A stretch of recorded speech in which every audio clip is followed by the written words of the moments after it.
Vous avez des vidéos tremblantes quand vous êtes en train de faire un petit vlog ou quand vous posez votre caméra quelque part à cause du vent ou autre, ou un tremblement de terre, imaginons. Et il y a plusieurs solutions pour régler ce problème. Bonjour à tous et bienvenue dans cette nouvelle vidéo, c'est Hugo sur la chaîne Gigatop.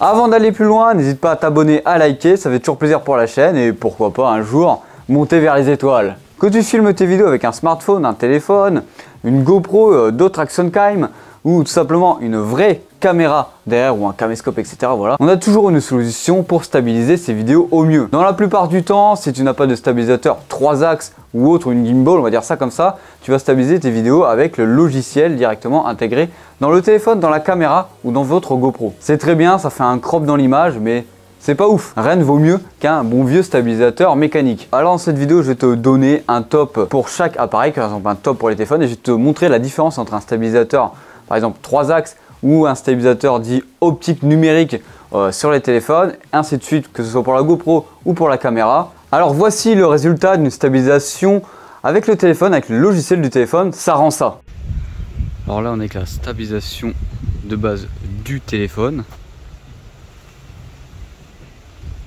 Et par exemple avec une Digi Osmo pour stabiliser son téléphone, ça rend ça.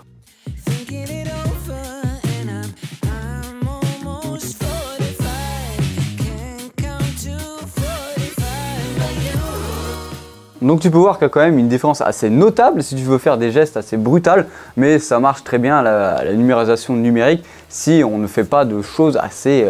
on fait pas marathon quoi. Mais si tu cherches des stabilisateurs, je vais t'en proposer 3. Tu as le stabilisateur Digi Home 5, le stabilisateur Digi Home 4 et ceux qui est un petit peu vieux mais qui en fait encore le taf largement. Et tu as le Zenyu Smooth 5 qui marche très bien aussi. Bien sûr, tu auras d'autres produits en description si tu vas aller checker, hein. Je t'en mettrai un petit peu plus, voilà. Alors maintenant pour la GoPro, comment ça marche? Qu'est-ce qui se passe? Alors, dans la GoPro, on a une stabilisation qui s'appelle Hyper Smooth. Excusez-moi pour mon accent déplorable, mais on a quand même cette option-là dans les GoPro pour stabiliser facilement. Alors comme d'habitude, une stabilisation numérique, ça fait un crop dans l'image. Du coup, on a un angle de vision plus petit, mais du coup, ça rend ça.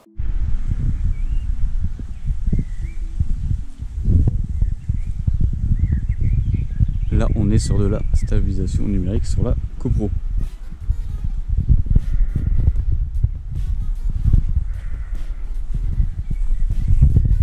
Après, pour stabiliser notre GoPro, notre Action Cam, alors là en particulier pour GoPro, on a celle-ci qui nous permet de stabiliser au mieux notre vidéo sur notre GoPro. C'est la Karma Grip. Alors c'était offert à l'époque quand on achetait le drone GoPro. Ça marche très bien, c'est largement suffisant. Après, en concurrent direct, vous avez le stabilisateur Fenyu G6 qui marche tout aussi bien. Comme d'habitude, c'est en description. Alors après, on a beaucoup de stabilisateurs qui vont permettre un peu plus gros de faire tenir votre GoPro dessus, comme le Kram M2 que je vais vous présenter après pour la caméra.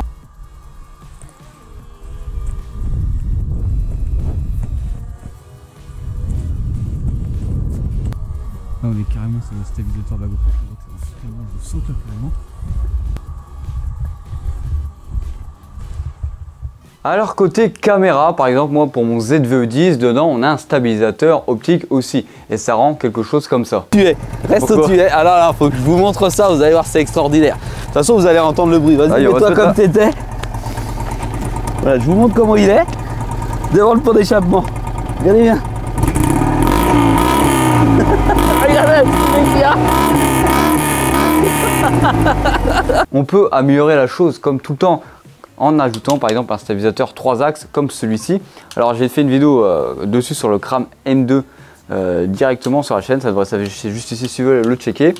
Alors bien sûr celui-ci tu vas pouvoir mettre ta caméra, tu vas pouvoir mettre ton téléphone, tu vas pouvoir mettre ta GoPro, donc il est quand même beaucoup plus polyvalent qu'une bonne partie des stabilisateurs 3 axes. Mais aussi son concurrent direct, c'est le Digi Roni S qui marche tout aussi bien et franchement il sera toujours en description si tu vas aller le checker.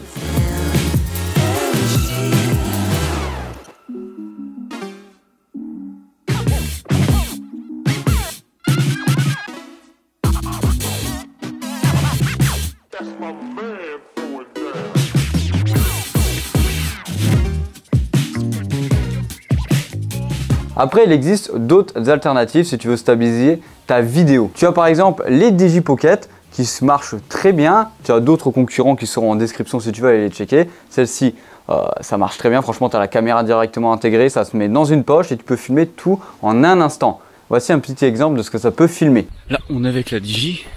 Le problème de la Digi, c'est qu'il y a un micro de merde, mais là, c'est pas le principal. Même si on peut en rajouter un avec un embout. On va faire le même test.